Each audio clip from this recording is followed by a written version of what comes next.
Fix. We're happy to have you on, Chad. I'll let you do your intro, but we are thrilled to have somebody on here that's still teaching in the middle school, I believe, right? Yeah, middle school and high school level. Great. So just I guess chat a little bit about yourself, about what your sort of ideology is. I know you have a wonderful, amazing book coming out soon, so you could talk to that a little bit. And we're looking forward to have a conversation about what you do, what you're about, and your thoughts on education and what we sort of need to do to get it right. All right. Well, first of all, thank you so much for having me on. I've been teaching now for 18 years, mostly middle school science. I kind of got my start in a little bitty small town, the actual small town that I grew up in, and that kind of plays a part in the book that I wrote. But started small town middle school science teacher, and then I'm still in a small town. Like you said earlier, you can probably pick up on a little bit of Southern Indiana in the accent here, but I'm south of Terre Haute, Indiana, an hour and a half out of the capital city of Indianapolis. Been teaching for 18 years, and now I'm in the middle school teaching some STEM classes, and in the high school teaching some CTE courses like robotics and manufacturing. So, I stepped out of the science a few years ago. I got an opportunity to write some STEM curriculum for the state of Indiana. And that was kind of my first big step out of my comfort zone. Once I started doing that, and it just kind of led from one thing to another. Opportunities came about. I've been from that first step that I took there. I've been able to go teach in China, STEM in China. I've also led STEM teams and STEAM teams in China, organizing teachers to go and teach in middle school and elementary levels in China, and spoke to the Chinese Department of Education about the importance of kind of a growth mindset, and which is very foreign to them. So I've delivered that message to them, and taught in an online private school, STEM coordinator for an online private school for a while. Just a whole lot of opportunities have come from that very first step of stepping outside of my comfort zone and taking some chances, and realizing that there are a whole lot of great things to get into out there if you only open yourself up to them. Wonderful. And the name of the book is Discomfort, yes? Yeah, it's Discomfort by Design. I'm a huge, I guess, a huge believer in design thinking and design learning. And I just see so many relationships to our everyday life, and how if we would teach students to identify their issues and to work within their parameters, and to locate some good information through some research and do their designs and test some ideas and stuff. I just don't see any discipline walls to that. I think that can apply across disciplines, and I think it can make students, better citizens of this world for all the problems they'll face. I preach that in pretty much every presentation that I get the opportunity to have, and that's the Discomfort by Design is the name of the book, because I just think that design thinking just applies to so many aspects of our lives, inside and outside of the classroom. So, Chad, I'm gonna press you on that a little bit. Okay. For those who don't, and this is coming from our group here. Design thinking is one of the pillars of the collective mindset, and showing that to administrators, especially at the highest level, so that it does trickle down. But really brief, what is design thinking, and why is it such an important sort of pillar in your mindset as far as what education is about? Okay, I'm going to give this to you from an absolute novice point of view, who has used it over and over and spoke on it over and over.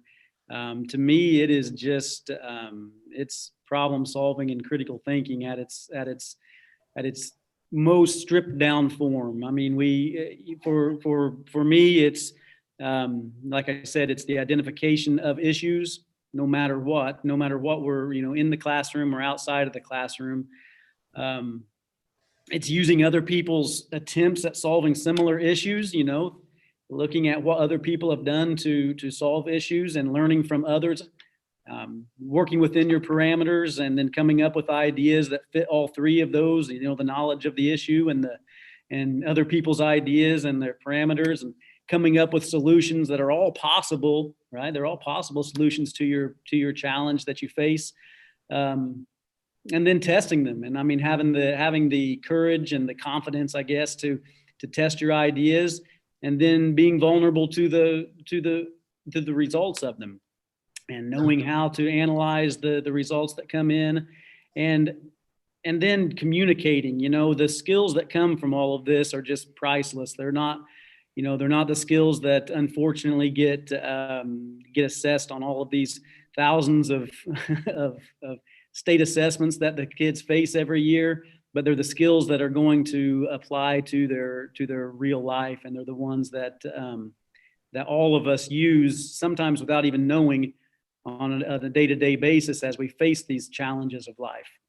And I think the why is embedded in that response right there. So really, really well embedded in that response. And that's what the book basically deals with the idea that I see so many students nowadays wanting to take that easy way out and get that quick answer. And that's I've relied on Google 7 million times in my life, and I'll rely on it 7 million more. But there are going to be times, and that's what the book really speaks to, my own personal discomfort that technology can't solve. And the skills that are fostered through design thinking and design learning will serve you well when those problems do come about. And it's really a first person point of view of facing challenges in this world, and lacking some of the skills truly because I stayed in my comfort zone so long that I did not develop those skills. So it's not coming from the point of view of, hey, I knew everything and I had all of these skills. It's really coming from the viewpoint of, I realized as I was facing challenges in my life that I didn't have some of these that would have been fostered and would have been promoted through a better educational system that valued those skills and that valued that design thinking. Well said. Rich, Anthony? Yeah, a couple of things if I could jump in. I'm hearing inquiry skills very much. Yes, definitely. Yeah. Right. So that's really okay. So I don't want to synonymize them necessarily together, but certainly the steps that you talk about, and when we talked about your dissertation design and the critical thinking premises, obviously you can see how they weave together. Yes. I'm going to recommend a book to you if you haven't already read it or familiar with it. It's called Thinking Fast, Thinking Slow by Daniel Kahneman. Okay. You can find it most any place. And he, in 600 or 700 pages, said what you just said, more simply, but just as aptly, when he basically said that people are much more prefer, students and adults, much more prefer to think on level one, which is quick, simple, get the Google answer, 2 + 2 is 4, and okay, next, rather than to peel back something to get to the nub of an issue and to play with it, along the lines of what you said. Yeah, where does that, I think I know where it is, but do you see a role for creative thinking under the umbrella of critical thinking? Or do you see them separate, or do you see some kind of adjunct between the two? Well, I think whenever I deal with the design process with students, and for my own, I guess, personal use, creativity kind of goes into the idea that everybody can solve challenges and everybody has the ability to face these challenges, but it's those who use the same resources that everybody has available to them. It's those who use those the best and in a creative way that are going to be the ones who set themselves apart from everybody else. On day-to-day kind of problem solving, creativity definitely comes into the picture. But if we're looking at these monumental challenges that face the world, it's going to take a creative thinker, because we're all looking with the same resources here. at these challenges. We're all, you know, we all face the same parameters in terms of time and money, in terms of resources and stuff. Somebody who can think about those same things in a different way, in an innovative Exactly. way, are going to be the ones who take us closer to the answers to these challenges. And I've said 1,000 times in class, guys, that's not, you know, I'm not so much associated or going to reward the product of what we do in class, because, you know, me giving you styrofoam cups and craft sticks and stuff, nobody's going to value that in and of itself someday. But the creative thought process that goes into that is the same kind of thought process that those who solve these major world problems are going to have. It's not the product I'm worried about here. It's the process that goes into it, and that creativity is so vital to coming up with those challenges or coming up with those solutions. It's the process over the content for sure, over the product. I know I stole the saying, and then I'll be quiet. I stole the saying. I don't know where I got it from, but I like it. It's possible that somebody's looking through a microscope right now at the cure for cancer, but isn't seeing it because they're not thinking creatively. Yeah, no, it's just in the way that we all see the same things. We all have the same things in front of us. Somebody's going to look at it different. You're right. You're right. I like that. Anthony? I applaud you, Chad, because I think the word discomfort is a great word. Yeah. And it works on so many levels. You know, as I was listening to you speak, you know, discomfort that children should feel to increase and improve student engagement. Yeah. To have learning and teaching that centers more on the children and having them even so much deciding on what they want to learn and how they want to learn. And then it works at the, you know, the level of the teacher. You know, it's uncomfortable. There's a discomfort when a teacher has to look themselves in a mirror and say, am I doing everything I should be doing in the classroom? Can I be working harder? Can I develop my own skills more? Are they even working? Or even just taking the time out to be reflective to the point where you're assessing your efficacy in the classroom. But the one that interests me the most is the discomfort on the level of leadership. Yeah. Because that's where it begins. That's where it has to be facilitated. And the one thing that's always plagued me, having been in this profession for so long, is that what separates some leaders from others. And as you were talking before, I realized what separates them is that willingness to embrace discomfort. Yeah. If you don't embrace that discomfort, nothing's going to change. No. You know, Edgar Schein once said, I had a great quote that I used to share with my students, that, you know, the difference between an educational leader and an educational administrator was administrators live within the culture and then leaders change the culture. Yeah. And, you know, going back to even our own work that Al and Rich and, you know, and I do, changing culture is discomfort. That's tough. That's very tough. Discomfort. Yeah, it is. I used to think that the wisdom and stuff and the ability to admit vulnerability came with age. But I was well into my teaching career and still wanting to stay within those comfort zones because I'd never stepped out. I wasn't doing everything right, but I definitely wasn't taking any chances to allow myself to fail. Mm-hmm. And I think that willingness to be uncomfortable comes from growing from failing at something, you know, from falling short. You know, whenever you don't ever step out of your comfort zone and you don't really have any failures, you don't really have any setbacks. Some people view that as a success, and I've come to realize that all that's doing is never giving yourself the opportunity to grow. Right. You have to be vulnerable. You have to start taking some chances and be willing to put yourself out there, whether it be through your own methods or stepping out to, you know, to even ask down the hall, you know, for ideas from other people. You don't have all of the answers. You know, we all need to realize that other people out there are doing things better than we are and in a more effective way than we are, and we can learn from them. Even I've often said, I teach teachers a lot. I've taught countless teachers in my life in educational technology and leadership. And one of the things I drive home to them all the time is it's okay to try and it's okay to fail. Yeah. And even ask your kids, your students, hey, did this work for you? If not, how does this work? How do I adjust?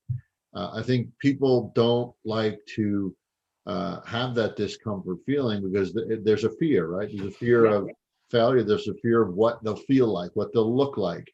The realization for myself, and I think probably all of us in here, is we're going to fail, and failing's not so bad, right? It's not the end of the world.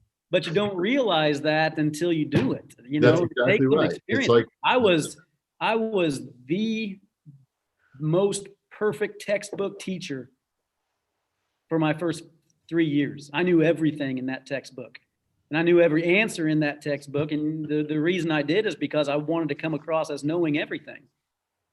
That's how I thought I was going to be a great leader, was by knowing everything, you know, but that's not the example that I needed to set for my kids. My kids needed to see somebody who was vulnerable. They needed to see somebody who was willing to take some risks. They didn't need to see somebody that knew every step of the Krebs cycle. You know, they needed somebody who was willing to take some risks, so I could show them the benefits of taking some risks and doing things different and innovative. Right. they don't learn by what you say, they learn by what you do, right? And that modeling piece is so key as an educator.